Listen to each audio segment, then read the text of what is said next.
Hello दोस्तों, स्वागत है आप सभी लोगों का हमारे YouTube चैनल पर। आज हम बात करने वाले हैं मारुति की विक्टोरियस के बारे में।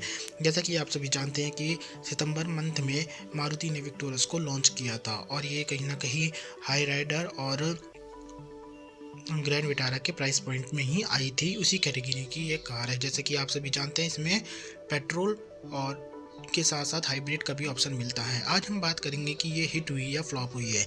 देखिए, पिछले 2 महीने से ये डीलरशिप में बिकने के लिए आ चुकी है और ये बिक्री इसकी हो रही है। तो अगर हम बात करें कि ये हिट है या फ्लॉप, तो इसके लिए हमें इसके जो सेल्स नंबर है उसको देखना पड़ेगा। देखिए, अक्टूबर मंथ में इसका जो फर्स्ट मंथ था उसमें ये 13,500 करीब बिकी थी और अक्टूबर के बाद नवंबर में इसकी जो सेल्स हुई है वो 12,300 हुई है। यानी कि कहीं ना कहीं इसकी जो सेल्स है वो 1100-1200 कम हुई है। मगर ये सेल्स हम डाउन भी नहीं कह सकते, क्योंकि अक्टूबर का जो मंथ है वो फेस्टिव सीज़न होता है।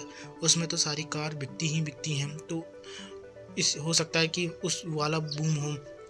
तो अब ये देखना ये है कि क्या ये अपने सेगमेंट में खड़ी उतरी है, क्या इसने मारुति को एक अच्छा सेल्स दिया है या नहीं है। देखिए, इसको देखने के लिए ना हमें इसके कॉम्पिटिटर को देखना पड़ेगा। इसके कॉम्पिटिटर को भी नहीं देखना पड़ेगा, इसके जो फैमिली मेम्बर है उसको देखना पड़ेगा।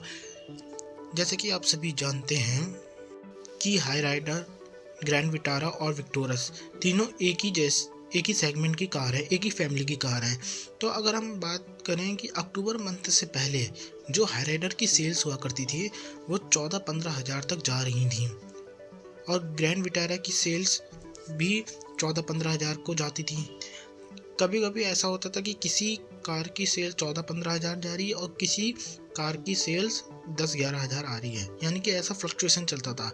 किसी मंथ में क्या नाम है, ग्रैंड विटारा ज़्यादा बिक रही है, 15-16 हज़ार सेल्स ला के दे रही है। किसी मंथ में जो हाई राइडर है वो 15-16 हज़ार की सेल्स निकाल के दे रही है। अब जब से विक्टोरियस लॉन्च हुई है उसके बाद 2 महीने का डाटा जो निकल के सामने आया है, तो 2 महीने से जहाँ हाई राइडर 15-16 हज़ार बिक रही थी वो सिमट कर 7,000 पर रह गई और जो ग्रैंड विटारा थी वो 10,000 के करीब रह गई। यानी कि जो ओवरऑल आता था ना ग्रैंड विटारा और हाई राइडर को मिलाकर सेल्स, उसकी जो सेल्स आधी विक्टोरियस ले गई। यानी कि अगर 12,000 विक्टोरियस बिक रही है तो 12,000 में से 8,000 जो विक्टोरियस है वो तो मारुति की पहले से ही सेल्स थी, क्योंकि वो हाई राइडर की भी सेल्स उसने ली हैं और सेल्स उसने क्या नाम है, ग्रैंड विटारा की भी ली है।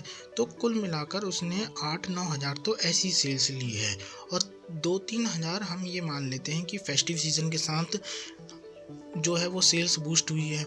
कि ठीक है, अब क्योंकि अक्टूबर मंथ में भी फेस्टिवल सीज़न था और क्योंकि अक्टूबर में काफ़ी ज़्यादा सेल्स होती हैं, इस रीज़न से लोगों को कार नहीं मिल पाती, उनकी वेटिंग चले जाती है, तो नवंबर मंथ में उनकी कार मिलती है। तो इस कारण से ये अभी तो फेस्टिव सीज़न का असर रहा था। तो यानी कि अगर हम ओवरऑल बात करें तो विक्टोरियस ने मारुति को नए कस्टमर नहीं दिए हैं, बस ज़्यादा से ज़्यादा 1 या 2 हज़ार कस्टमर नए आए हैं, वरना उसने हाई राइडर और ग्रैंड विटारा के ही कस्टमर खाए हैं। और अदर कार ब्रांड की अगर हम बात करें तो फिर क्रेटा के उतनी ही सेल्स हो रही है जितनी पहले हुआ करती थी, 17-18 हज़ार, और सेल्टोस की उतनी ही हो रही है जितनी हुआ करती थी 6-7 हज़ार करीब। और अब तो मार्केट में नया प्लेयर आया है जिसका नाम है टाटा सियरा। अब आगे का डाटा देखना बहुत ही ज़्यादा इंटरेस्टिंग रहेगा कि ये क्या सेल्स ला रही है। मगर अभी के हिसाब से ये हिट नहीं हुई है, क्योंकि इसने अपनी ही फैमिली के कस्टमर को अपनी तरफ आकर्षित किया है और ये बस 1-8 हज़ार ही कस्टमर को अट्रैक्ट कर पाई है। मगर ये फ्लॉप भी नहीं हुई है इस समय, ना ये हिट है ना ये फ्लॉप है। बस ये देखना पड़ेगा कि ये आगे क्या अपना धमाल मचाती है। तो इसी तरह की जानकारी के लिए हमारे चैनल को सब्सक्राइब करें। धन्यवाद।